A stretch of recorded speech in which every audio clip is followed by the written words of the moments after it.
The book of Revelation, வெளிப்பட்ட விசேஷம் 3வது அதிகாரம் 8வது வசனத்தை வாசிக்கும்படியாய் கேட்டுக்கொள்கிறேன். Revelation chapter 3 verse number 8. உன் கிரியைகளை அறிந்திருக்கிறேன், உனக்கு கொஞ்சம் பலன் இருந்தும் நீ என் நாமத்தை மறுதலியாமல் என் வசனத்தை கை கொண்டபடியினாலே இதோ திறந்த வாசலை உனக்கு முன்பாக வைத்திருக்கிறேன், அதை ஒருவனும் பூட்ட மாட்டான். ஆமென். நமக்கு முன்பதாக தேவனாகிய கர்த்தர் திறந்த வாசலை வைத்திருக்கிறாராம். யோவானை கொண்டு 7 திருச்சபைகளுக்கு ஆவியானவர் உரைக்கின்ற வேளையில் இந்த பகுதியானது பிலதெல்பியா என்கிற சபையை குறித்து வாசிக்கிறோம். பிலதெல்பியா என்றால் சகோதர சிநேகம், ஒருவருக்கொருவர் சிநேகிக்கிற காரியங்களைத்தான் இந்த பகுதியிலே மிக தெளிவாக பார்க்கலாம். அங்கு அவர் சொல்லுகின்ற வேளையிலே சொல்லுகிற ஒரு காரியம் என்னவென்றால், உன் கிரியைகளை அறிந்திருக்கிறேன். யாருடைய கிரியைகளை? யார் கிரியைகளை? என் கிரியைகளை. யாருடைய கிரியைகளை? என் கிரியைகளை அறிந்திருக்கிறார். ஆண்டவர் நம்முடைய கிரியைகளை அவர் அறிந்திருக்கிறார். அவைகளை குறித்து அவர் சொல்லுகின்ற வழியிலே, உனக்கு கொஞ்சம் பலன் இருந்தும். எவ்வளவு பலன்க? கொஞ்சம் பலன் தான் இருக்கிறது. நாம் அந்த பலத்தில் இருந்தும் நீ என் நாமத்தை மறுதலியாமல், அதான் விசுவாச அறிக்கை என்பது. தேவனுடைய பிள்ளைகளை இன்றைக்கு அநேகர் சபைக்கு ஏன் வரவில்லை, ஏன் வேதத்தை வாசிக்காமல் இருக்கிறீர்கள், ஏன் விசுவாசத்தை விட்டு என்று கேட்கின்ற வழியிலே அவர்கள் சொல்லுகிற ஒரே ஒரு காரியம் என்னவென்றால், எல்லாம் முடிஞ்சிச்சுங்க என் வாழ்க்கையில், நான் என்னெல்லாம் யோசனை அதெல்லாம் கிடைக்கவில்லை, போய்விட்டது என்று அவர்கள் நெகட்டிவ் டாக்ஸ் இவளை பேசிக்கொண்டே இருக்கிறபடியினாலே அவர்கள் விசுவாசத்தை விட்டு விலகி போகிறார்கள். ஆனால் இங்கு பிலதெல்பியா சபைக்கு தேவ தூதனிடத்திலே கர்த்தர் பேசுகின்ற வேளை சொல்லுகிற ஒரு காரியம் என்ன, உனக்கு கொஞ்சம் பலன் இருக்கிறது, அந்த கொஞ்ச பலனை கொண்டு என் வசனத்தை கை கொண்டபடி 2 காரியங்களை சொல்லுகிறார். ஒன்று மறுதலிக்கவில்லை, 2வது என் வசனத்தை கை கொண்டபடியினாலே என்று சொல்லுகிறார். அப்போ தேவனுடைய பிள்ளைகளே, நமக்கு இருக்கின்ற அந்த கொஞ்ச விசுவாசத்திலே, கொஞ்ச நம்பிக்கையிலே நாம் செய்ய வேண்டிய முக்கியமான 2 காரியங்கள். ஒன்று, நாம் விசுவாச அறிக்கையிலே தேவனை நாம் மறுதலிக்க கூடாது. தேவன் என்ன செய்யக்கூடாதுங்க? பக்கத்தில் சொல்லுங்க, தேவனை மறுதலிக்க கூடாது. ஆமாம், எந்த பிரச்சனை வந்தாலும் என்ன செய்யக்கூடாதுங்க? அப்படின்னு சொல்ல, உனக்கே நீயே சொல்லிக்கணும். சில நமக்கே ரொம்ப என்னடா வாழ்க்கை அந்த நேரத்தில் சொல்லணும், இடங்கோ நீ தேவனை மறுதலிக்க கூடாது என்று நம்மை நாமே சொல்லிக்கொள்ள வேண்டும். 2வது சொல்கிற, என் வசனத்தை கை கொண்டபடியினாலே. உண்மையாக சொல்லுவோம், வசனத்தை நம்ம கை கொண்டு இருக்கிறோமா? ஆனால் அவர் நம்ம எப்படி பார்க்கிறார்? வசனத்தை கை கொண்டபடியினாலே நம்முடைய கொஞ்ச விசுவாசத்தை அவர் கனப்படுத்துகின்றார். தேவனுடைய பிள்ளைகளை, எனவே இதோ திறந்த வாசலை உனக்கு முன்பாக வைத்திருக்கிறேன். அவ every doors are already open. ஏற்கனவே எல்லா கதவுகளும் திறந்திருக்கிறது. ஆனால் நம்முடைய பார்வையில் அது பூட்டப்பட்டிருக்கிறது, நம்முடைய பார்வையில் அது அடைக்கப்பட்டிருக்கிறது, நம்முடைய பார்வையில் அது தெரியாமல் காணப்படும். அதற்கு காரணம் என்னவென்றால், நாம் அவரை மறுதலித்து கொண்டிருக்கலாம். நாம் விசுவாச அறிக்கையிலே அவருடைய வசனத்தை நாம் கை கொள்ளாமல் நம்முடைய கிரியைகளை குறித்து நாம் மேன்மக்களாக எண்ணிக்கொண்டிருக்கலாம். ஆனால் கர்த்தர் செய்கிற ஒரே ஒரு காரியம் என்னவென்றால், நம்முடைய கிரியைகள் என்று சொல்லுகின்ற வழியிலே நம்முடைய நற்கிரியைகளை குறித்து அவர் சொல்லவில்லை. நாம் அவர் மீது வைத்திருக்கிற விசுவாசம், நம்பிக்கை, இவைகளை குறித்து தான் அங்கு பேசிக்கொண்டு வருகின்றார். எனவே முதலாவது, உன் கிரியைகளை அறிந்திருக்கிறேன். இந்த வருடத்தை நாம் முடிக்க போகிறோம். இந்த நாட்களில் நான் ஒவ்வொருவரும் தனிப்பட்ட விதத்தில் சிந்திக்க வேண்டிய ஒரு பகுதி என்னவென்றால், என்னுடைய கிரியைகள் தேவனுக்கு பிரியமானதாக இருக்கிறதா? நான் செய்கிற ஒவ்வொரு காரியங்களும் தேவனுடைய பார்வையிலே நன்மைக்கு ஏதுவாக இருக்கிறதா என்று நம்மை நாமே சீர்தூக்கி பார்க்க வேண்டும். அவ்வாறு பார்க்கின்ற பொழுது நம்முடைய மனது என்ன சொல்லும்? நம்ம யாருங்க? 0 வாட்ஸ் பல்பு, இல்லைன்னா ஏற்கனவே நான் ஃபியூஸ் ஆனது தான், ஆண்டவருக்கு நல்லா தெரியும் என்று சொல்லி நம்மை நாமே யோசித்து கொண்டிருப்போம்.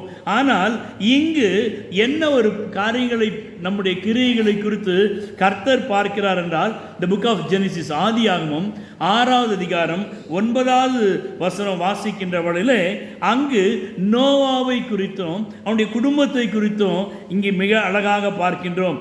அங்கு அவனை குறித்து சொல்லுகின்ற வழியிலே, நோவா தன் காலத்தில் இருந்தவர்களுக்குள்ளே நீதிமானும் உத்தமனுமாயிருந்தான், தேவனோடு சஞ்சரித்து கொண்டிருந்தான். உத்தமனாக இருந்தான், அவன் நீதிமானாக இருந்தான், தேவனோடு கூட அவன் சஞ்சரித்து கொண்டிருந்தான். தேவன் என்ன கிரியைகளை நம்மிடத்தில் எதிர்பார்க்கிறார் என்றால், மனுஷர் நம்முடைய நீதித்தனத்தை குறித்து சாட்சி கொடுப்பதை பார்க்கிறோம். கர்த்தர் நம்மை நீதிமான்களாக பார்க்க வேண்டும். கர்த்தர் நம்மை நீதிமான்களாக பார்க்கின்ற வேளையிலே அவர் நம்மை உத்தமனாகவும் பார்க்கிறார். ஆனால் நாம் என்ன யோசிப்போம்? I am not a worthy, I am not a righteous person, I am not a pureful person என்று சொல்லி நம்மை குறித்து நாம் தரக்குறைவாக தாழ்வாக எண்ணிக்கொண்டிருக்கிறோம். ஆனால் கர்த்தர் இருந்தவர்களுக்குள்ளே, அங்கு நோவாவை பார்க்கின்ற வேளையிலே அவன் தேவனோடு சஞ்சரித்து கொண்டிருந்தான். அது அங்கு முக்கியமான ஒரு பகுதி. நீதிமான் உத்தமன் என்பது உலக பிரகாரமான காரியங்களாக இருந்தாலும் நாம் தேவனோடு எந்த அளவிலே சஞ்சரித்து கொண்டிருக்கிறோம். உன்னுடைய எல்லா விதமான கதவுகளும் அடைக்காமல் அவர் திறந்து வைத்திருக்கிறார். அந்த திறந்த கதவுகளுக்குள்ளாக நாம் கடந்து சென்று ஆசீர்வாதங்களை பெற்றுக்கொள்ள வேண்டுமானால் நாம் தேவனோடு சஞ்சரிக்க வேண்டும். நம்முடைய விசுவாச அறிக்கை, தேவ பக்தி, தேவனை தொழுது கொள்கிற காரியங்கள், தேவனை தேடுகிற காரியங்கள், தேவனோடு நம்முடைய ஐக்கியம், உறவு எந்த அளவிலே இருக்கிறது? So 1 to 1 தனிமையாக நாம் தேவனோடு கூட உறவாட கற்றுக்கொள்ள வேண்டும். அதைத்தான் அவர் நீதிமானாக உத்தமனாக பார்க்கின்றார். எவ்வளவு தான் நம்மிடத்தில் குறைகள் இருந்தாலும், குற்றங்கள் இருந்தாலும், மீறுதல்கள் இருந்தாலும் நாம் அவைகளை தேவனிடத்தில் அறிக்கையிட வேண்டும். அவரோடு கூட நாம் ஒப்புரவாக வேண்டும். அவரோடு கூட நாம் திறந்த முகமாய் நம்முடைய காரியங்களை பகிர்ந்து கொள்ள வேண்டும். அதைத்தான் கர்த்தர் நம்மிடத்தில் எதிர்பார்க்கின்றார். உனக்காக எனக்காக அவர் திறந்த கதவுகளை எதற்காக வைத்திருக்கிறார் என்றால், அந்த இடத்திலே அவரிடத்திலே நான் என்ன பேசுகிறேன், அவரோடு கூட நான் எப்படி ஜீவிக்கிறேன் என்பதை மாத்திரம் அவர் பார்த்து கொண்டிருக்கிறார் தேவனுடைய பிள்ளைகளே. எனவே இந்த நோவாவை அவர் என்ன செய்தாரோ ஒரு ஆலோசனை கொடுக்கிறார். ஒரு பேழையை கட்டும்படி சொல்லுகிறார். எதை கட்டும்படி? ஒரு பேழையை கட்டும்படி சொல்லுகிறார். அந்த பேழையை அவன் ஒரு பெரிய மலை மீது கட்டினானா. இது மேலே கட்டினாம யாரா மலை மேலே கட்டுவாங்களா பேழையை? கடலுக்கு பக்கத்தில் தான் கட்டுவாங்க. ஆனால் இவன் கட்டின இடம் பெரிய ஒரு மலை, 2 மலைகளுக்கு இடையிலே அவன் அழகான ஒரு பேழையை கட்டுகிறான். அவ்வாறு கட்டுகின்ற வழியில் ஜனங்கள் என்ன சொல்லியிருப்பாங்க? அவனை பைத்தியக்காரன் என்று சொல்லி கேவலமாக பேசியிருப்பார்கள். அது மாத்திரமல்லாதபடிக்கு ஒருவேளை அவனுடைய பிள்ளைகள் கூட பேசியிருக்கலாம். ஆனாலும் தகப்பனுடைய வார்த்தைக்கு கீழ்ப்படிய வேண்டும் என்று சொல்லி தகப்பனோடு கூட அவர்கள் இணைந்தவர்களாக காணப்பட்டார்கள். அவ்வளவு அழகாக அவன் அவைகளை கட்டி முடித்து அந்த இடத்துல அங்கே என்ன சொல்லுகிறார் என்றால், அவனிடத்தில் ஒரு சில ஜந்துக்களை உள்ளே கொண்டு வரும்படியாக ஆதியாகமத்தில் நீங்கள் பார்க்கின்ற வேளையிலே 6வது அதிகாரத்தில் நீங்கள் பார்க்கின்ற வேளையிலே 7வது அதிகாரத்தில் 2வது வசனம் வாசிப்போம். 7:2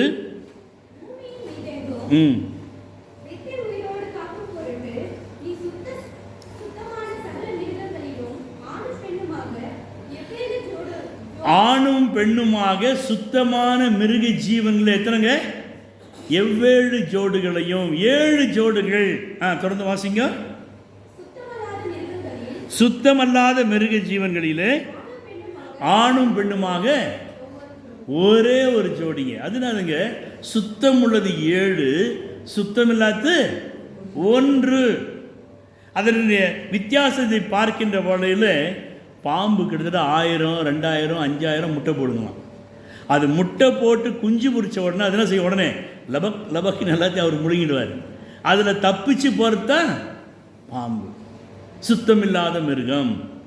ஒன்று இருந்தால் போதும், ஒரு செத்து போன ஈ தைலக்காரனுடைய தைலத்தை கெட்டு நாரி போக பண்ணும் என்று பிரசங்கில வாசிக்கிறோம். அப்போ சுத்தம் உள்ளது 7 ஜோடி இருந்தால் கூட சீக்கிரமா அழிஞ்சிரும். அதுலேருந்து ஒன்றை காப்பாற்றுவது மிகவும் கடினமான ஒரு காரியம். அப்போ கர்த்தர் உன்னிடத்தில் உன்னை ஒரு பேழையை உன்னுடைய குடும்பத்தை உருவாக்குகின்ற வழியிலே உனக்குள்ளாக உன் கிரியைகளை அவர் என்ன எதிர்பார்க்கிறார் என்றால், உன்னுடைய பிள்ளைகளை உன்னுடைய குடும்பத்திலே சுத்தமான காரியங்களை பூர்ணமாக 7 என்பது பூர்ணமாக நாம் வளர்க்க வேண்டும், அவர்களுக்கு கற்றுத்தர வேண்டும் என்று எதிர்பார்க்கின்றார். சுத்தமில்லாத காரியங்களை ஒன்று இருந்தாலே அது எல்லாவற்றையும் கெடுத்துவிடும் என்று ஆண்டவர் நன்றாக அறிந்தபடியினாலே நோவாவுக்கு சொல்லுகின்ற வழியிலே ஒன்று சுத்தமல்லாதோ சுத்தம் உள்ளது 7 பரிபூர்ணமாக உள்ளே சேர்க்க வேண்டும் என்று சொல்லி, நம்முடைய கிரியைகளிலே நாம் சுத்தமில்லாத காரியங்கள் ஒன்று இருந்தாலே எல்லாவற்றையும் கெடுத்துவிடும். ஆனால் அதை கெடுக்காமல் இருக்க பரிபூர்ணமான 7 நன்மையான காரியங்களை ஆண்டவருடைய சமூகத்தில் நாம் கேட்டு பெற்றுக்கொள்ள வேண்டியது மிக அவசியமாக இருக்கிறது. இவைகளை அவன் அழகான ஒரு பெரிய ஒரு பேழையை செய்தான். அந்த மிருகங்கள் அவனுடைய வார்த்தை கீழ்ப்படிந்தன, எல்லாம் உள்ள வந்தது. அவன் போய் தேடிக்கொண்டு வரவில்லை, அவனை தேடி கொண்டு வந்தது. எப்பொழுது நம்முடைய கிரியைகள் கர்த்தருக்கு பிரியமுள்ளதாய் காணப்படுகிறதோ அப்பொழுது நாம் எதையும் தேடிக்கொண்டு போக வேண்டிய அவசியம் இல்லை. அந்த ஆசீர்வாதங்கள் நம்மை தேடிக்கொண்டு தானாக வந்துவிடும். அல்லேலூயா. எனவே இவைகள் எல்லாவற்றையும் ஆயத்தப்படுத்தின பின்பதாக இந்த 7வது அதிகாரம் 16வது வசனம் வாசிக்கின்ற வழியிலே கர்த்தர் அவனை உள்ளே விட்டு கதவை அடைத்தார். அவனை உள்ளே விடுகின்றார், அந்த பேழைக்குள்ளாக விடுகின்றார். விட்டு கதவை எதற்காக அடைக்கிறார் என்றால், இவன் யார்? உத்தமன். இவன் யாரு? நீதிமான். அப்போது அந்த பேழையானது நன்றாக கிட்டத்தட்ட 152 நாட்கள் மழை பெய்து அது மேலே மிதக்கிறது. அவ்வாறு மிதக்கின்ற வேளையிலே அங்கு என்ன ஏற்படுகிறது? எல்லா ஜனங்களும் கதறுகிறார்கள், நோவா கதவு தர, நோவா கதவு தர, நானும் உள்ளே வருகிறேன் என்று சொல்லி. ஆனால் கதவை அடைத்தது யாருங்க? கர்த்தர். கர்த்தர் கதவை அடைக்கிறார். நம்முடைய வாழ்க்கையிலே கூட இன்றைக்கு கதவு, கிருபையின் கதவானது திறந்து வைக்கப்பட்டிருக்கிறது.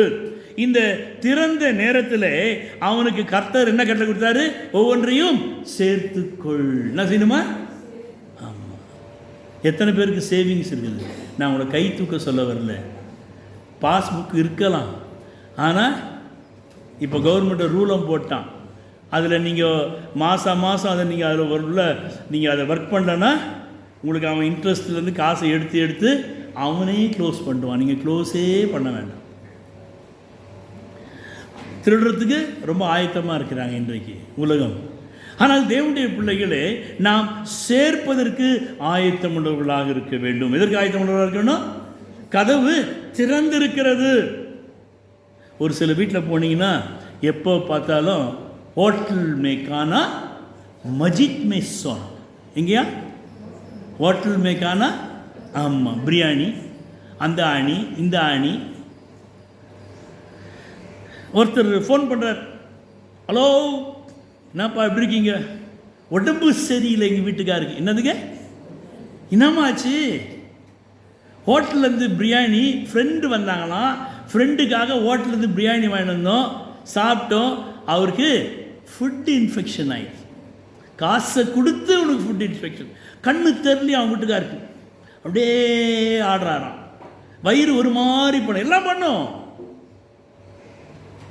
எல்லாம் பண்ணும். புத்தியற்ற ஸ்திரீ, மதியற்ற ஸ்திரீ, மூட ஸ்திரீ. வேதம் மிக தெளிவாய் சொல்கிறது. உன்னை கதவு திறந்து வைக்கப்பட்டிருக்கிறது. ஆசீர்வாதமான கதவுகள் உன் வீட்டில் திறந்து நீ சேர்த்து வைக்கணும். அந்த காலத்தில் பார்த்தீங்கன்னா கடுகு, உளுத்தம்பருப்பு, இந்த மசாலா டப்பாவில் என்ன இருக்கும்? 10 ரூபா, 5 ரூபா, 2 ரூபா இவ்வளோ இருக்கும். இன்னைக்கு அந்த டப்பாவில் உளுத்தம்பருப்பும் இல்லை, கடுகு கூட இல்லை. ஏன்? எல்லா காசும் எங்கே போகுது? ஹோட்டலுமே காணோம். இப்போ போதா குறைக்கு சுக்கி மக்கி ஜக்கி ஆர்டர் பண்ணால் அவன் கொண்டாந்து இறக்கிடுறான். அதுக்குள்ளே பார்த்தா கற்பாம்பூச்சி இருக்குதான், புழு இருக்குதான். தேவனுடைய பிள்ளைகளை திறந்த கதவு எதற்காக? நீ சேர்த்து வைக்க வேண்டும் என்று சொல்லி தீர்மானம் பண்ணுங்க. புது வருஷம் ஆரம்பிக்க போகிறது. நீ சேர்த்து வைக்க கற்றுக்கொள்ள வேண்டும். நீங்க சேர்த்து வைக்கணும்னா 2 இடத்துல சேர்த்து வைக்கலாம். எந்த இடத்துல சொல்லுங்க, சொல்லுங்க. 2 இடத்துல சேர்த்து வைக்கலாம். ஒன்று பரலோகம், மற்றொன்று வாவ் சூப்பர். நீங்க பரலோகத்தில் சேர்த்தாலே பூலோகம் தர சேர்ந்துருங்க. பரலோகத்திலே நீங்கள் சேர்க்க வேண்டியது திறந்த இருதயங்கள். இன்றைக்கு அநேக இருதயத்தில் கர்த்தருடைய வார்த்தை இல்லை, கர்த்தருடைய சந்தோஷம் இல்லை, கர்த்தருடைய சமாதானம் இல்லை, நிம்மதி இல்லை. அவர்களுக்கு நீங்கள் சத்திய சுவிசேஷத்தை நீங்கள் அவர்களுக்கு சொல்லி அவர்களை ஆண்டவரத்தில் கொண்டு வருகின்ற வேளையிலே உங்களுக்கு பரலோகத்தில் பொக்கிஷம் சேர்த்து வைக்கப்படும். பரலோகத்தில் மாத்திரமல்ல தேவனுடைய பிள்ளைகளே, ஒருவன் கர்த்தருக்கு ஊழியம் செய்கின்றவர்களே, those who honor to God, God will honor them. நீங்கள் தேவனுக்கு ஊழியம் செய்து பாருங்க, உங்களை கர்த்தர் ஆசீர்வதித்து கொண்டே வருவார். ஆமென். எனவே இங்க என்ன செய்றாரு? அவன் எல்லாவற்றையும் சேர்க்க வேண்டும் என்று அவன் எல்லாவற்றையும் சேர்த்தான், அந்த பேழைக்குள்ளாக சேர்த்தான். இன்றைக்கு நாமும் கூட அவ்வாறு சேர்க்க கற்றுக்கொள்ள வேண்டும். திறந்த கதவுகள் இருக்கிறது. எதற்காக? நாம் எல்லாவற்றையும் சேர்த்தால் கடைசியில் கர்த்தனை சேரு, அவனை உள்ளே விட்டு கதவை அவர் அடைப்பான். எனவே அவன் என்ன செய்கிறான் என்றால் கர்த்தருடைய வார்த்தையை கீழ்ப்படிந்தான். இன்றைக்கு நாமும் கூட புதிய ஆண்டுக்குள்ளாய் கடந்து செல்ல போகிறோம். கர்த்தருக்கு என்று நாம் ஆத்துமாக்களை சேர்ப்போம். நம்முடைய தேவைகளுக்கென்று நாம் சேர்க்க கற்றுக்கொள்ள வேண்டும். நீ சேர்க்க கற்றுக்கொள்ள வேண்டுமானால் கர்த்தருடைய பிள்ளைகளே, முதலாவது நான் கர்த்தருடைய ஆலயத்திலே நான் சேர்ந்து வாழ கற்றுக்கொள்ள வேண்டும். பேழைத்தான், நோவாத்தான், அவனுடைய குடும்பம் மாத்திரம்தான். அதற்குள்ளாக பலவிதமான மிருக ஜீவுகள் இருந்தது, நல்லதுதான். ஆனால் எல்லாவற்றையும் அவன் கர்த்தர் சொன்ன பிரகாரமாக சேர்க்க ஆரம்பித்தான். கர்த்தர் நம்மிடத்தில் சொல்லுகிற ஒரு காரியம் என்ன? எடுத்து வாசிப்போம்.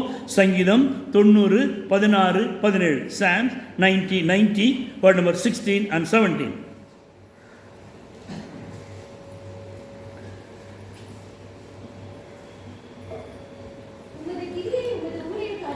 உமது கிரியையை உமது ஊழியக்காரருக்கும் உமது மகிமை அவர்கள் பிள்ளைகளுக்கும் விளங்குவதாக. அப்போ முதலாவது தேவனுடைய கிரியை யாருக்கு விளங்குகிறது?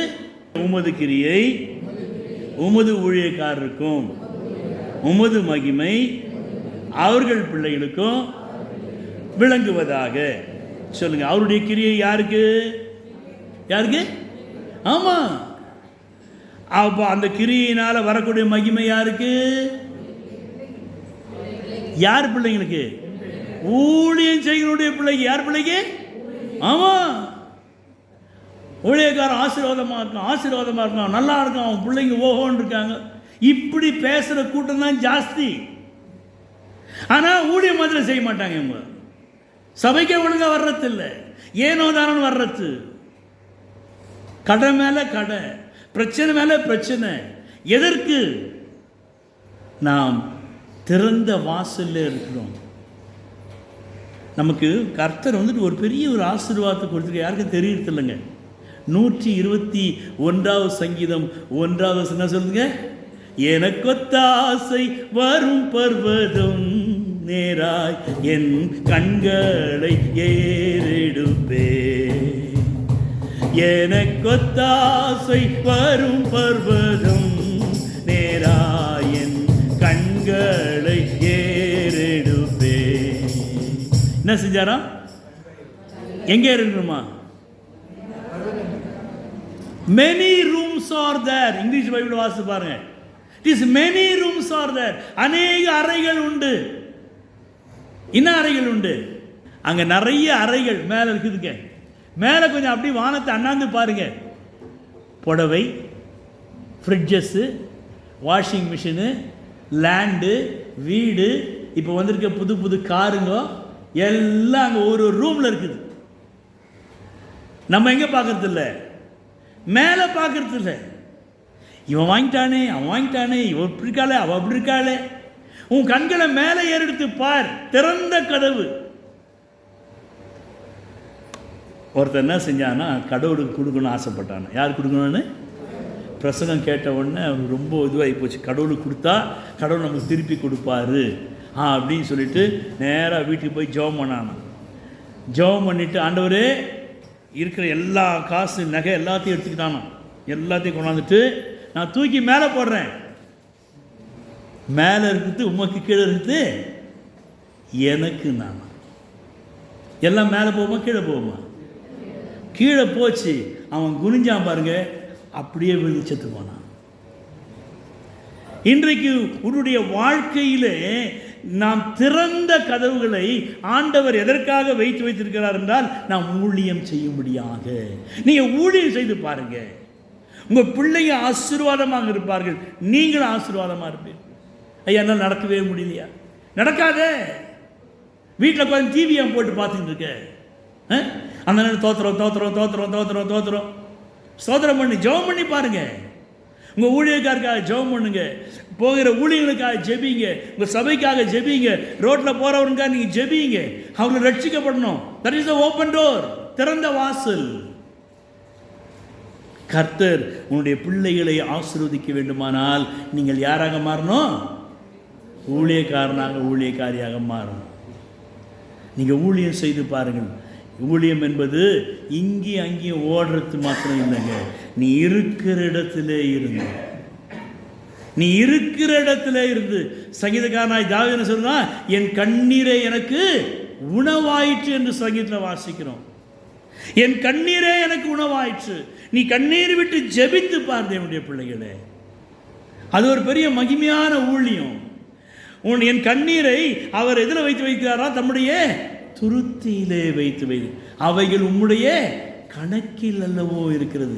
Is counting. உன்னுடைய கண்ணீரை என் ஆண்டவர் எண்ணிக்கொண்டு வருகிறார் தேவனுடைய பிள்ளைகளே. எனவே உன்னுடைய கிரியைகள் என்ன? அவருக்கு ஊழியம் செய்ய வேண்டும். அவ்வாறு ஊழியம் செய்கின்ற வழியிலே என்ன ஆசீர்வாதம் தராரா? அடுத்த வருஷம் வாசிங்கம்மா.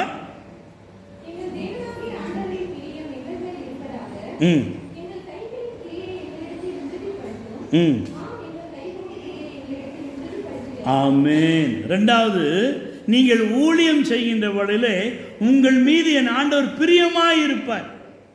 உங்களை பார்க்குற நேரத்தில் உன்னத பாட்டில் என்ன வாசிக்கிறோம்? நீ யாரா? உன்னத பாட்டு என்ன வாசிக்கிறோம்? என் பிரியமே, சொல்லுங்க. என் பிரியமே நீ ரூபவதியே, என் பிரியமே நீ ரூபவதியே. யாருங்க? யாரு ரூபவதி? யாரு? கையை காமிங்கண்ண, தேஞ்சா போயிட போகுது. என்ன தேய்ச்சாலும் ஆண்டவர்கள் ரூபவதி ஆகும். சொல்லுங்க. என் பிரியமே நீ ரூபவதியே, உன்னில் பழுதொன்றும் இல்லையே, உந்தன் நேசமே இன்பமானதே, என் நேசரின் மார்பினில் சாய்ந்திடுவேன். என் நேசர் எனக்கு இன்பமானவர், என் நேசர் எனக்கு மதுரமானவர். தேவனுடைய பிள்ளைகளே, அவருக்கும் உனக்கும் இருக்கிற அந்த உறவிலே உன்னையும் என்னையும் பார்க்கின்ற வழியிலே என் பிரியமே என்று சொல்லணும். எப்படி சொல்லணும்? ஆமாம். நான் காலையில் அப்படி வந்து ஒவ்வொருத்தர் பக்கத்துலையா உட்காந்து பேசிட்டு ஜெபம் பண்ணிட்டு வந்தேன். அப்போது ஒரு குறிப்பிட்ட நபர் பக்கத்தில் வந்து காலையில் இன்னைக்கு காலை தான் அப்படி உட்கார்ந்த உடனே அவருக்கு ஷாக் ஆகி போச்சு. பாஸ்டர் என் பக்கத்தில் வந்து உட்காந்துட்டார். அந்த மனசுக்குள்ள ஒரு பெரிய ஒரு சந்தோஷம். என்கிட்ட கூட அவர் வந்து பக்கத்தில் வந்து பேசுகிறாரு, என்ன கூட அவர் நேசிக்கிறாரு, என்கிட்ட கூட பேச வந்திருக்கிறார் என்று சொல்லி. அதான் பிரியம். என் நேசர் உன் மீது பிரியமாக இருக்கிறார். தேவனுடைய பிள்ளைகளே, அந்த பிரியத்தினாலே என்ன செய்கிறாரா? எங்கள் கிரியையை எங்களிடத்திலே உறுதிப்படுத்தும், எங்கள் கிரியைகளை எங்களிடத்திலே உறுதிப்படுத்தும். உங்களுடைய கரத்தின் கிரியைகளை என் தேவன் ஆசீர்வதிக்க முடியும். தேவனுடைய பிள்ளைகளே, எப்பொழுது அவருக்கு நாம் பிரியமுள்ளவனாய் பிரியமுள்ளவளாக ஜீவிக்கின்ற வேளையில். எனவே என் கைகளின் கிரியை என் தேவன் என்ன செய்கிற நமக்கு ஆசீர்வாதத்தை உறுதிப்படுத்தி தருகிறார். அப்போது உங்களை 2 கரங்களை வைத்து என்ன ஜெபிக்கணும்? ஒவ்வொரு நாளில் காலையில் எழுந்திரிச்சிட்டு என்ன செய்வாங்க? கை பார்ப்பாங்க, கண்ணாடி போய் முகத்தை பார்ப்பாங்க. அல்லாட்டினா அம்மா மூஞ்சி, அக்கா மூஞ்சி, செத்து போனவங்க மூஞ்சி, யாராவது ஒருத்தர் மூஞ்சியை போயிட்டு பார்த்துட்டா ரொம்ப திருப்தியாக. இந்த தேவனுடைய பிள்ளைகளை நல்லது. நான் தவறு என்று நான் சொல்லவில்லை, உங்களுடைய மன திருப்தி. ஆனால் நான் என்ன செய்யணுமா? 2 கரங்களை வானத்துக்கு நேராக உயர்த்தி, ஆண்டவரே இந்த கரத்தை ஆசீர்வதி. உன்னுடைய கரத்தில் தேவன் தம்முடைய மகிமையை கொடுத்திருக்கிறார். எதற்காக 2 கரங்களை உயர்த்தி நாம் ஜெபிக்க வேண்டுமானால் மேலே என்ன இருக்குங்க? கதவு. அப்படின்னா கை எதுக்கு? மேலேருந்து இழுக்கிறதுக்கு, அதை எடுக்கிறதுக்குங்க. Preaching for heart. சொல்லுங்க, ப்ரீச்சிங் ஃபார் செய்தி. நான் கொடுக்குற செய்தி அது எதுக்கு? என்ன பிரசங்கமானார் அன்னைக்கு ஐயா, என் உள்ளத்தை தொட்டதுன்றாங்க. Preaching for heart. Teaching for mind. Teaching for but the training for heart and mind. நாங்கள் ட்ரைனிங் எது கொடுக்குறோன்னா, உங்கள் கையை காலை சும்மா வச்சுக்கிட்டு அப்படி இருக்காதபடிக்கு அடிக்கடி என்ன செய்யுது? கையை தட்டுனே அவருடைய சந்நிதிக்கு முன்பாக வந்து, ஆமாம், கைத்தாளத்தோடும் மத்தாளத்தோடும், ஆமாம் வசனம் தானே சொல்லுது. கை தட்டத்தில் நீங்கள் தட்டி பாருங்க, உங்கள் சரீரத்துக்கு எல்லா ஆர்கன்ஸும் ஒர்க் பண்ண ஆரம்பிக்கும். தேவனுடைய பிள்ளைகளை திறந்திருக்கிற கதவுகள். என் தேவனுடைய கரத்தின் கிரைகளை அவர் ஆசீர்வதிக்க விரும்புகிறார். சாலமோன் பெரிய தேவாலயத்தை கட்டி என்ன செய்கிறான்? கரங்களை விரிக்கிறான். நத்திங்களான், நான் ஒன்றும் இல்லை. ஏன்? இந்த ஆலயத்தை காட்டிலும் பெரிய ஆசீர்வதிக்கப்பட்ட காரியங்கள் அங்கே இருக்கிறது. அங்கே இருந்து இங்கே வரும் என்றால் என்னுடைய கரத்தில் இருக்கிறது ஒன்றுமே இல்லை என்று சொல்லி அவனுடைய கரத்தை விரிக்கின்றான். அப்போ கர்த்தருடைய பிள்ளைகளே, நாமும் கூட நம்முடைய கரத்தின் கிரைகள் ஆசீர்வாதம் உள்ளதாக இருக்கிறது. எப்படி இருக்குதுங்க? நிறைய பேர் சொல்லுவாங்க, என் கை என்ன கையா? ஆமாம், ஓட்ட கை, நாத்தம் வச்ச கை. எந்த கையாக இருந்தாலும் உங்கள் கைனா அப்படி தான் இருக்கும். அப்போ நம்ம கை யார் கையாக மாறணும்? ஆண்டவருக்கு உங்களுக்கு என்ன சம்பந்தம்? மகனாக தெரிந்து கொண்டீ சகரையா, உம்மை மறுபடி பிறக்க வைத்தீ, ராஜாக்களும் நாங்களே. நம்ம ஜோதியம்மா, ஆசாரியர்களும் நாங்களே. அப்ப நீ யார் மகோ? சொல்லப்பா. ஆமா, யார் மக? ராஜாவுக்கு ராஜா. யார்? அப்போ உன் கை என்ன கை? ராஜாவுடைய கை. எனவே உன்னுடைய கரத்தை குறித்து நீ தவறாக எண்ணாத. என் கரத்தின் கிரைகளை கர்த்தர் ஆசீர்வதிக்கிறவர். நான் அடிக்கடி சொல்வேன், உன் கரம் ஆசீர்வதிக்கிற கரம். என்ன கரம்? நம்ம எப்பவுமே எப்படி தான் வைக்கிற கரத்தை? இப்படி வைக்கக்கூடாது. எப்படி வைக்கக்கூடாது? ஒரு பையன் வேலைக்கு போனானா, வேலைக்கு போயிட்டு சம்பளம் அந்த மாதம் 1.5 லட்சம் ரூபாய் சம்பளம். எவ்வளோ சம்பளம்? அவங்க அம்மாவுக்கு ரொம்ப சந்தோஷம். டேய், இவ்வளோ சம்பளம் வாங்கினதுச்சேடா, போய் போய் முதல்ல அப்பாட்ட கொடு. யார்கிட்ட கொடு? நீங்கள் அப்படி தானே சொல்லுவீங்க, அப்பாட்ட கொடு தானே சொல்லுவீங்க. இந்த அம்மா அந்த மாதிரி தான், அப்பாட்ட கொடு. மா அறிகுறிதாம்மா உனக்கு, நான் அப்பாட்டெலாம் கொடுக்க மாட்டேன். ஏண்டா? இத்தனை நாள் எங்கள் அப்பா இப்படி கொடுத்தாரு, நான் இப்படி வாங்கினேன். இப்போது நான் கொடுக்குற நேரத்தில் அவர் என் கையில் இப்படி வாங்க வேண்டாம், நான் உங்கள்கிட்ட தரமா, நீ அப்பாட்ட கொடுன்னு சொன்னார். தேவனுடைய பிள்ளைகளே, நம்முடைய கரம் கொடுக்கிற கரம். சொல்லுங்க, என் கரம் கொடுக்கிற கரம். நீ கொடுத்துப்பார். நீ எந்த அளவுக்கு கொடுக்கிறாயோ அந்த அளவுக்கு கர்த்தர் உன்னை அதான் கிரியை ஆசீர்வதிப்பார். கிறிஸ்துமஸ் வருது, ஆளுக்கு எத்தனை படம் எடுக்க போகிறோம்? கிறிஸ்துமஸ்க்கு ஒன்று, நியூ இயர்க்கு ஒன்று. எப்படி? ஆமாம், எக்ஸ்ட்ரா ஒரு படம் எனக்கு வாங்கி கொடுங்க. ஓ, எப்போ பாஸ்டர் படம் கட்ட ஆரம்பிச்சிட்டாரு? ஊழியத்திற்கு என்று ஒரு லுங்கி, ஒரு பேண்ட் ஷர்ட்டு. ஆனால் அதெல்லாம் வாங்கி கொடுக்குறேன்னு சொல்லிட்டு இங்கே கம்மியாகிட போகிறீங்க. அவள் தான் அந்த ஆள் அப்புறம் என்ன உண்டில் நான் ஆகிடுவேன். நீ கொடுத்து பார் தேவனுடைய பிள்ளைகளே, கர்த்தர் அபரிவிதமாக ஆசீர்வதிப்பார். அதான் கிரியை. உங்கள் சாப்பாடு டேஸ்ட்டாக வேணுமா, உங்கள் குழம்பு நல்லா வேணுமா, புறஜாதியை போய் பார். செஞ்சுட்டு முதல்ல என்ன செய்கிறான், கொண்டு போயிட்டு காலையில் கடை தரணும் என்ன செய்கிறான், அவன் இட்லி கடை தோசை கடை முதல்ல என்ன செய்கிறான், ஒரு தட்டில் இட்லிலாம் போட்டு எங்கே போடுறான், ஆமாம் கொடுக்குறான். அதை போல நீ எதை செய்தாலும் அதை நீ கொடுத்துப்பான். உன்னுடைய கதவு திறந்திருக்குது. இங்கே நீ கொடுக்க கொடுக்க அங்கே என்ன செய்யறோம், தேவன் கொடுத்தா எப்படி கொடுப்பாராம், கடவுள் கொடுத்தா எப்படி கொடுப்பாரு, அமுக்கி குலுக்கி பைபிள் லைக்கும். உலகத்தில் சொல்லுவாங்களே தெய்வம் கொடுத்தா எப்படி கூரை பிச்சுக்குன்னு கொடுக்கும். ஆமே, ஆமாம், நடந்த சம்பவம். வீட்டு வேலை செய்கிற லேடி ஒரு நைட் ப்ரேயரில் நான் பிரசங்கம் பண்ணேன். உனக்கு ஆண்டவர் கொடுக்கிறார், உனக்கு என்ன வேணுமோ கொடுப்பார். ஞாபகம் இருக்குது. அந்த ஆல் நைட் ப்ரேயரில் நான் பிரசங்கம் பண்ணுறேன் ஆக்ஷனோடு. எப்படிங்க, உனக்கு பீரோ வேணுமா, அப்படி பீரோ 4 பேர் பிடிப்பா பிடிப்பா, மகி வா பிடி பிடி பிடி பிடிச்சி என்ன செய்கிறோம், முழங்கால் போட்டு தான் கீழே, கண்ணாடி உடஞ்சிடும், கொஞ்சம் முழங்கால் போடியா, ஏமா கொஞ்சம் பிடிமா கொஞ்சம், அப்படியே இறக்கி கீழே வச்சாச்சு. ஏன்னா பீரோ உடையக்கூடாது. இப்படியே நீங்கள் வீட்டில் போய் செஞ்சு ஜெபம் பண்ணுங்க. இதே வசனம் தான் சொன்னேன். இதே சங்கீதம் 90, 16, 17 தான் கொடுத்தேன். அந்த அம்மா வீடு குடிசை வீடு. அவங்க வீட்டுக்குள்ளே 2 பேர் படுக்கிறது பெருசு. அவங்க பொண்ணு கல்யாணம். அவங்க என்ன கேட்குறாங்க, ராஜா ராணி பீரோ வேணும். என்ன வேணுமா, ஆமாம். இதுவும் ஒரு பிளான் சொல்லி கொடுத்தேன். உங்கள் வீட்டில் வாஷிங் மிஷின் வேணுமா, அதுக்கு ஒரு இடத்த பாயிண்ட் பண்ணிங்க.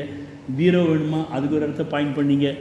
அப்புறம் கீபோர்டு வேணுமா, என்னென்ன வேணுமோ அதுக்கு ஒரு இடத்த போட்டுக்கிட்டு அந்த இடத்துல போய் ஜெபம் பண்ணுங்க. இங்கே வாஷிங் மிஷின் வந்துருச்சு, இங்கே இது வந்துருச்சு, அங்கே அது வந்துருச்சு, ஜெபம் பண்ணுங்கன்னு சொல்லிட்டு ப்ராக்டிக்கலாக சொல்லி கொடுத்தேன். இந்த அம்மாவும் அந்த சின்ன வீட்டில் அது மாதிரி ஒரு சைடில் ஒரு கோடு போட்டுட்டு இங்கே தான் பீரோ இருக்குதுன்னு சொல்லிட்டு அதே மாதிரி ஒரு 10 நாளாக அப்படியே இறங்கி அப்படி முட்டி போட்டு அந்த பீரோவை கீழே வைக்கிற மாதிரிலாம் ஆக்ஷன் பண்ணிக்கிட்டு பைத்தியக்காரி மாதிரி பண்ணிக்கிட்டு இருக்குது. அவன் பொண்ணு பார்த்துட்டு எங்கள் அம்மாவுக்கு ரொம்ப ஏறி போச்சு. எங்கள் அம்மாவுக்கு ரொம்ப, ஆமாம், அந்த அம்மா வீட்டு வேலை செய்கிற பொம்பளை. அங்கே நடந்த ஒரு சம்பவம், அந்த ஓனர் வீட்லேயும் ஒரு பொண்ணு கல்யாணம். அவங்களும் ராஜாராணி பீரோ வாங்கி வைத்திருந்தாங்க.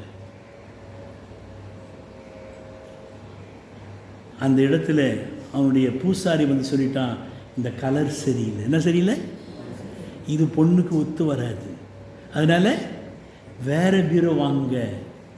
இவன் நினச்சா அவனுக்கு கிடச்சிருவான். ஆனால் அவங்க என்ன செஞ்சாங்க, நம்ம வீட்டு வேலைக்கார பொம்பளை பொண்ணு கல்யாணம் ஆச்சு, அது கொடுத்துருவோம், நம்ம புது பீரோ வாங்கிடணும்னு சொல்லிட்டு வாங்கிட்டாங்க.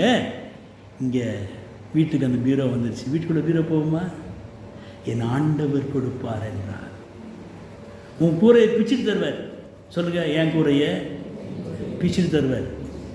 அப்போது பிச்சுட்டா என்ன அவன் கூரை மோல்டு வீடு ஆகிடும்யா, மோல்டு வீடு ஆகிடும். என்ன ஆகிடும், வாடகை வீடுனா வீடு ஆகிடும், லீஸ் வீடு ஆகிடும். லீஸ் வீடு சொந்த வீடாகணும். கொடுத்துப்பார், ஜெபித்துப்பார், ஊழியம் செய்துப்பார். அது திறந்த வாசல். அவர் திறந்து வைத்திருக்கிறார். நமக்கு என்ன எவ்வளோ பலன் இருக்குது, கொஞ்சம் பலன் இருக்குது. எவ்வளோ இருக்குங்க, ஆமாம். அந்த கொஞ்சம் பலத்தில் 1 ராஜாக்கள் 17ஆம் அதிகாரத்தில் தேவனுடைய மனுஷன் சொன்னான். அந்த அம்மா சொல்கிறாங்க, என்கிட்ட கொஞ்சம் எண்ணெயுமே அல்லாமல் பானையில் ஒரு பிடி மாவா. எவ்வளோ மாவா, ஆமாம், பானையில் ஒரு பிடி மாவு எப்படி கிடைக்கும், மாவெல்லாம் ஆயிடுச்சு. அந்த பானை அப்படி தொலாவினீங்கன்னா கடைசியில் எவ்வளோ தான் வரும், ஒரு பிடி மாவும். ஒரு படி அல்ல, ஒரு பிடி மாவு. ஆனால் அவன் என்ன கேட்குறான், அதில் இதில் அதில் ஒரு சின்ன அடைய பண்ணி எனக்கு கொடு கேட்குறான். அவன் கேட்கிறான், கேட்பது அப்போ அவன் என்ன சொல்கிறா பாருங்க, ஊழியக்காரன் பேசும்போது ஒழுங்காக நிதானமாக பேசுங்க, வாய்க்கு வந்த மாதிரி பேசக்கூடாது. இவர் வந்துட்டார், இவர் பெருசா நானும் என் பிள்ளையும் சாப்பிட்டு சாவ போகிறோம். வச்சு பாருங்களா, ரொம்ப அழகாக போட்டுக்குது. அதுக்கு இவர் என்ன ஸ்டேட்மெண்ட் கொடுக்குறாரு, சரிம்மா உன் வார்த்தையின்படியே ஆயத்தப்படுத்து, சாப்பிட்டு நீ என்ன செய்ய போகிற, நீ உன் பிள்ளைய சாவ போகிற. ஓகே ஓகே கேரியா, நீ செத்து போகிற பாட்டி தான், உன் பிள்ளை சாவ போகிறான் தான், பரவாயில்ல. ஆனால் முதல்ல ஒரு அடையை பண்ணி எனக்கு கொடு. நீயும், அப்புறம் ஆசீர்வாதம் என்ன சொல்கிறாரு, நீயும் உன் குடும்பத்தாரும் அநேக நாள் சாப்பிடு. ஆசீர்வாதமும் கொடுக்கிறான். தேவனுடைய பிள்ளைகளே, கொஞ்சத்திலே அவள் உண்மையாயிருந்தாள். அவளும் அவள் வீட்டாரும் அநேக நாள் அந்த பஞ்சம், அது வரைக்கும் அவன் தனியாக இருந்தான். அவளும் அவன் பிள்ளையும் மட்டும்தான். அது பிந்தின சம்பவத்தை வாசித்து பாருங்க. அதே மாதிரி பிள்ளை மரித்து விட்டான். அப்போ அவள் சொல்றா, என் பாவத்தை நினைக்க பண்ணுமா, வாய் கொழுப்ப நினைக்க பண்ணுமா நீர் வந்தீர் என்று சொல்லி. எனவே உன்னுடைய கொஞ்ச பலத்திலே நாம் மற்றவர்களை பராமரிக்க கற்றுக்கொள்ள வேண்டும், மற்றும் கொடுக்க கற்றுக்கொள்ள வேண்டும். அவ்வாறு நாம் கொஞ்சத்தில் நாம் உண்மையாக இருக்கின்ற வேளையிலே தேவன் நம்மை அநேகத்தின் மீது அவர் ஆசீர்வாதம் உள்ளவராக வைக்கின்றார். ஆசீர்வாதம் உள்ளவராக வைக்கின்றார். தேவனுடைய மனுஷன் என்ன சொன்னார், கோ சாரிபாத் ஊருக்கு போ. அடுத்து என்ன சொல்றாரு, அங்கே தங்கியிரு, ஸ்டே. மூணாவது சொல்றாரு, அங்கே ஒரு விதவைக்கு கட்டளையிட்டேன், she will sustain thee, உன்னை பராமரிப்பாள் என்று சொல்லி. நான் ஏற்கனவே ஒரு ஆர்டர் போட்டிருக்கேன், அவளை நான் ஆசீர்வதிக்கப் போகிறேன், உன் வழியாக அவளை ஆசீர்வதிக்கப் போகிறேன். நீ அங்கே போய் தங்கி இருக்க வேண்டும். நீ அங்கே போய் தங்கியிருப்பது மாத்திரமல்ல, நீ அவர்களுக்கு சத்தியத்தை சொல்ல வேண்டும் என்று சொல்லி கர்த்தர் நம் ஒவ்வொருவரையும் இந்த இடத்துல தங்க வைத்திருக்கிறார் என்றால், பக்கத்து வீட்டில் எதிர் வீட்டில் இருக்கிறவர்களுக்கு நாம் சுவிசேஷத்தை அறிவிக்க வேண்டும். நீங்கள் சொல்லி பாருங்க, திறந்த கதவுகள் உண்டு. அங்கு கர்த்தருடைய வார்த்தைக்காக அவர்கள் மிகவும் ஆயத்தமுள்ளவர்களாக இருக்கிறார். இந்த நோவாட்ட சொன்னார், இந்த செட்டைன் ட்ரீ என்று சொல்றாரு,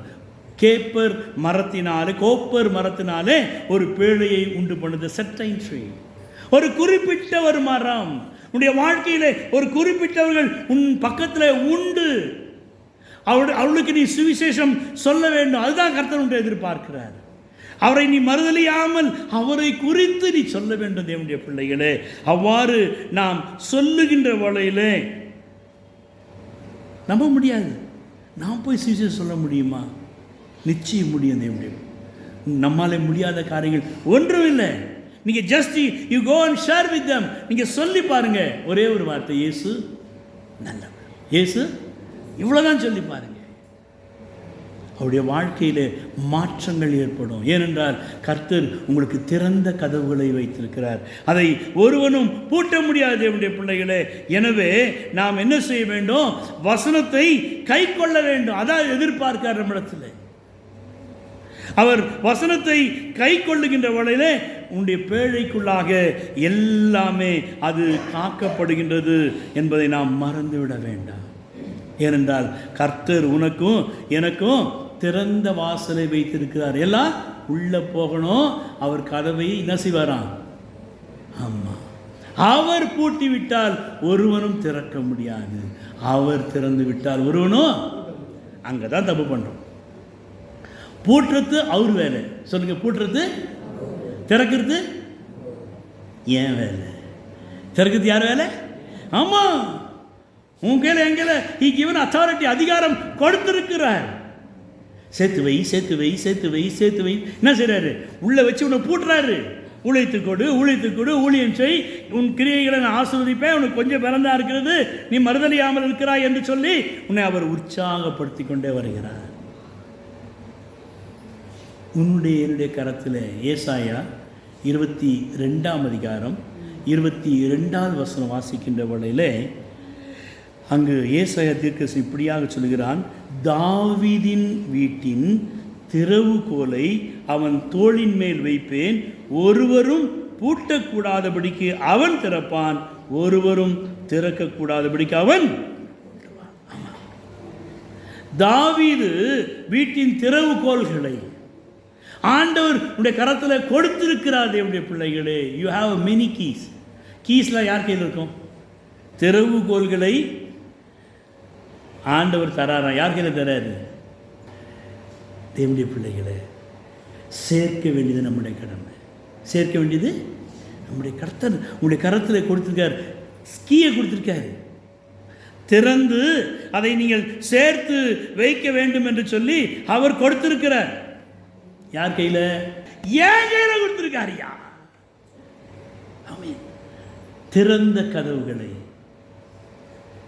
கீ உங்க கையில் தான் இருக்குது. அவர் என்ன செஞ்சார்? கதவை திறந்து வச்சுட்டார். அல்லேலூயா. கீ யார் கையில்?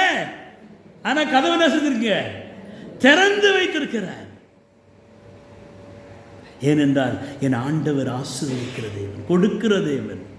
நீ just you lift up your eyes, வெறும் கண்களை நீ பரலோகத்துக்கு நேராக ஏறிட்டு பார்த்தால் போதும், அங்கிருந்து உனக்கு எல்லாவற்றையும் தருவார். எடுத்து வாசிப்போம்.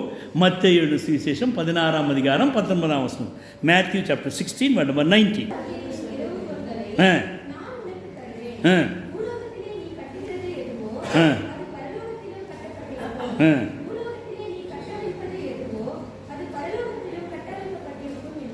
ஆமென். இது யாருக்கு சொன்னது? பேதுருவுக்கு. யாருக்குங்க? பேதுருவுக்கு சொல்றாரு. பரலோக ராஜ்யத்தின் திறவுகோல்களை நான் உனக்கு தருவேன். பூலோகத்தின் திறவுகோல்கள் யாருக்கு? சகோதரிமார்களுக்கு. பரலோகத்தின் திறவுகோல்கள் யாருக்கு? சகோதரர்களுக்கு. பாருங்க, ரொம்ப அழகாக தருகின்றார். இதை நீ பூலோகத்திலே கட்டுவது எதுவோ. எங்க வீட்டுக்காரர் வீடு கட்டுறாருங்க. எங்க வீட்டுக்காரு, ஆமா, நீ கட்டுகிறது எதுவோ அது பரலோகத்திலும் கட்டப்பட்டிருக்கும். பூலோகத்தில் நீ கட்டவிழ்ப்பது எதுவோ பரலோகத்திலும் கட்டவிழ்க்கப்பட்டிருக்கும். அவர் 2 பேருடைய கரத்திலையும் எத்தனை கீ கொடுத்துருக்காரு? ஒரே ஒரு கீயை கொடுத்துருக்காரு. எத்தனை கீங்க சொல்லுங்க? ஒரே ஒரு கீ. ஐயா கிட்டயும் ஒரு கீ, அம்மா கிட்டயும் ஒரே கீ தான். அது வாக்கு தத்தம் செய்த கர்த்தரே, வாக்கு மாறா உண்மை நாதனே, வாக்கை நம்பி வந்து நிற்கிறோ, வல்லாவி மாறி ஊற்றுமே. நக்கி வாக்கு தத்தம், ப்ராமிஸ். இந்த ப்ராமிஸ் வேர்டு உன் கரத்தில் கொடுத்திருக்கிறார். ஒரே ஒரு கீ தான். அவர் என்ன செஞ்சாருங்க? அடைத்து விட்டார். உன்னை என்ன செஞ்சார்? பேழைக்குள்ளே வைத்து அடைத்து விட்டார். ஆனால் அவர் நம்மகிட்ட கொடுத்துருக்கிற கீ 2 in 1. எப்படி கீ? அது உள்ளே வெளியிலேருந்து திறக்கலாம், உள்ளேருந்து போட்டார். நான் கீ கொடுத்துருக்கேன்னு சொல்கிறேன். கையில் அப்படியே ஆக்ஷன் ரிப்ளேவாக உங்கள் கையில் கீ வைத்திருக்கிற மாதிரி ஒரு சிந்தனையை உருவாக்கி கொண்டு அந்த கரத்தில் அந்த கீயை வைத்து கொண்டு ஆண்டவர் நோக்கி பாருங்கள். உம் சித்தம் போல் என்னை என்றும் தற்பரனே நீர் நடத்தும். என் சித்தமோ ஒன்று வேண்டாம், என் பிரியனே என் இயேசுவே, என் சித்தமோ ஒன்று வேண்டாம், என் பிரியனே என் இயேசுவே. திருமார்பில் நான் சாய்ந்திருப்பே, அருப்பிரயான காலம் வரை. பரனே உந்தன் திருசித்தத்தை, பரனே உந்தன் திருசித்தத்தை செய்வதல்லோ தூய வழி. பரனே உந்தன் திருசித்தத்தை செய்வதல்லோ தூய வழி.